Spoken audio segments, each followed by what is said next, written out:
الحمدللہ والصلاۃ والسلام علی رسول اللہ الکریم، اما بعد فاعوذ باللہ من الشیطان الرجیم، بسم اللہ الرحمن الرحیم۔ محترم ناظرین کرام، محترم بھائیوں اور بہنوں، السلام علیکم ورحمۃ اللہ وبرکاتہ۔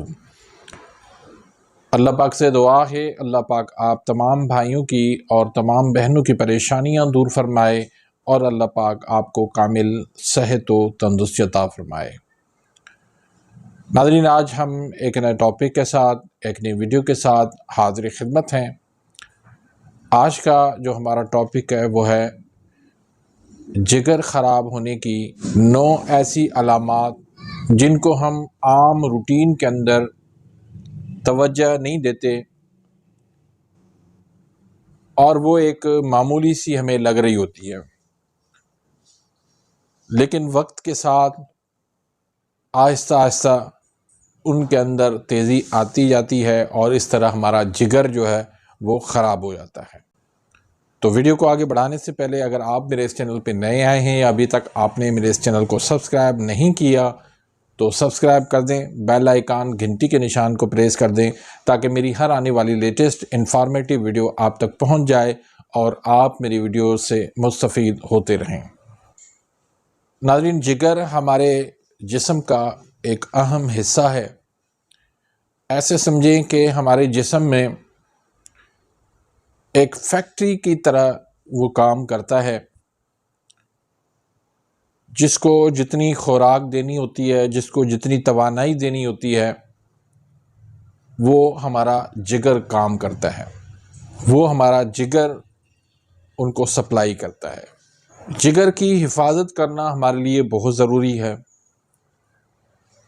یہ ویسے تو جگر اتنا جلدی خراب نہیں ہوتا، اس کے اندر جو زہریلے مادے جمع ہوتے ہیں ان کو وہ خود ہی ان کو نکال کے باہر کر رہا ہوتا ہے،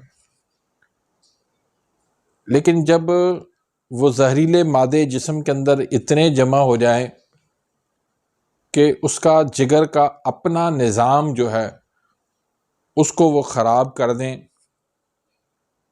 تو پھر جگر خراب ہونا شروع ہو جاتا ہے۔ تو اس وقت سے پہلے کہ اللہ نہ کرے ہمارا جگر خراب ہو،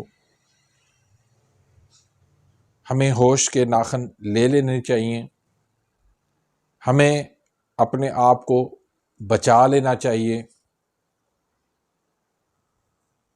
تو وہ 9 علامات کون سی ہیں؟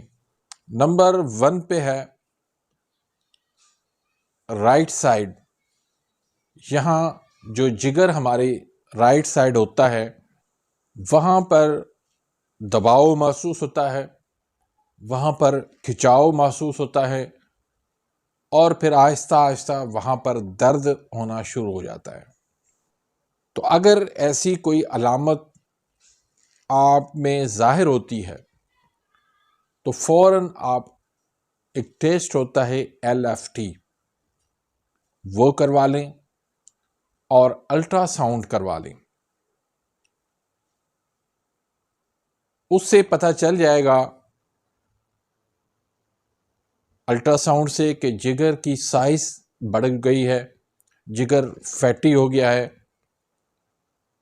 اور LFT سے آپ کو یہ پتہ چلے گا کہ جگر کا جو فعل ہے اس میں کچھ تبدیلیاں آئی ہیں۔ تو یہ وہ وقت ہوتا ہے کہ اپنے آپ کو سنبھال لینا، اپنی بیماری کو کور کر لینا۔ لیکن اگر آپ اس کو اگنور کرتے جائیں گے تو پھر آہستہ آہستہ جو ہے وہ جگر خراب ہوتا چلا جائے گا۔ دوسرے نمبر پر بلا وجہ کمزوری، یعنی کوئی بھی آپ ایسا کام بھی نہیں کرتے، کسی آپ سفر سے بھی واپس نہیں آئے، محنت مشقت کا کام بھی نہیں کرتے، بیٹھے بیٹھے ہی آپ کو کمزوری فیل ہونا، یہ بھی ایک نشانی ہو سکتی ہے کہ آپ کا جگر جو ہے وہ خراب ہو رہا ہے۔ تو اس وقت بھی اپنے آپ کو سنبھال لینا چاہیے اور جو ٹیسٹ ہیں، جو الٹرا ساؤنڈ ہے، وہ آپ کو کروا لینا چاہیے۔ اس میں کوئی حرج نہیں ہے۔ تیسرے نمبر پر کوئی بھی آپ کام شروع کرتے ہیں، کام شروع کرتے ہی آپ کو فوراً تھکاوٹ کا احساس ہو جاتا ہے، آپ جلدی تھک جاتے ہیں، تو یہ بھی ایک نشانی ہوتی ہے کہ آپ کے لیور میں کوئی نہ کوئی مسئلہ ہے۔ چوتھے نمبر پر اکثر لوگوں کو خارش ہو جاتی ہے۔ ایک تو عام طرح سے ایک خارش کی بیماری ہو جاتی ہے، لیکن ایک ایسی خارش ہوتی ہے جو کسی دوائی سے آرام نہیں آ رہا ہوتا ہے، تو سمجھ جائیں کہ یہ لیور کی خرابی کی وجہ سے خارش ہے۔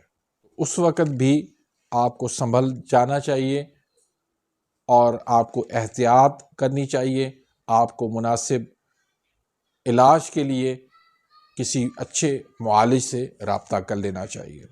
پانچویں نمبر پر جسم پر سرخ کلر کے نشانات ہو جاتے ہیں، دھبے جس طرح ہوتے ہیں اس طرح بن جاتے ہیں۔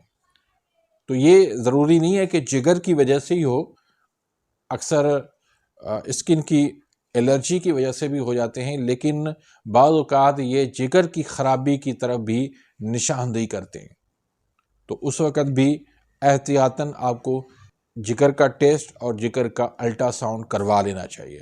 چھٹے نمبر پر آپ کے بال جو ہے وہ باریک ہونا شروع ہو جاتے ہیں، کمزور ہونا شروع ہو جاتے ہیں، تو اس وقت بھی آپ کو احتیاط کرنی چاہیے اور اس وقت بھی آپ کو الٹرا ساؤنڈ اور ٹیسٹ کروا لینے چاہیے۔ ساتویں نمبر پر تھائرائیڈ۔ اب یہاں پر یہ تھائرائیڈ گلینڈ ہوتے ہیں کا تعلق بھی جگر سے ہوتا ہے، اور اگر جگر کمزور ہو جائے، اس کے اندر کوئی خرابی ہو جائے تو یہ تھائرائیڈ گلینڈ جو ہے irregular ہو جاتے ہیں یا ان میں خرابی واقع ہو جاتی ہے۔ آٹھویں نمبر پر پیشاب کا کلر یعنی یورین کا کلر جو ہے وہ ڈارک براؤن ہو جاتا ہے، یا اس کے اندر گاڑھا پن جو ہے وہ زیادہ آ جاتا ہے، تو یہ ایک بہت بڑی نشانی ہوتی ہے کہ آپ کا لیور جو ہے وہ خراب ہو رہا ہے، آپ فوراً جو ہے کسی اچھے معالج سے رابطہ کریں۔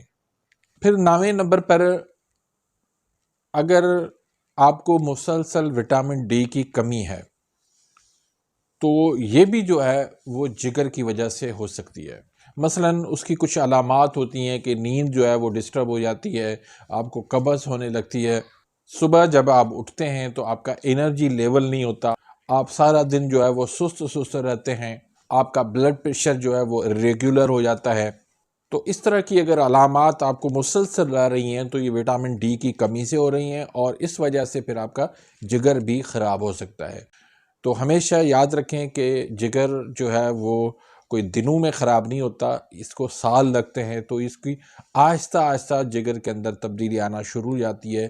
تو جب تبدیلیاں یہ اس طرح کی آنا شروع ہو جائیں تو ہمیں سنبھل جانا چاہیے، ہمیں احتیاط کرنی چاہیے، ہمیں جو ہے وہ اچھی جو ہے وہ غذا کھانی چاہیے، ہمیں واک کرنی چاہیے، اور ہمیں اچھے معالج سے علاج کرانا چاہیے۔ اگر ویڈیو آپ کو پسند آئی ہے تو اس کو لائک کریں، آگے اپنے دوستوں کے ساتھ، رشتہ داروں کے ساتھ، فیس بک پہ، واٹس ایپ پہ، ٹک ٹاک پہ، ہر جگہ پر آپ اس کو زیادہ سے زیادہ شیئر کریں تاکہ آپ کے لیے بھی صدقہ جاریہ بن جائے، میرے لیے بھی صدقہ جاریہ بن جائے۔ اپنی دعاؤں میں یاد رکھیے گا، ملتے ہیں انشاءاللہ نیکسٹ ویڈیو میں، تب تک کے لیے اجازت، اللہ حافظ۔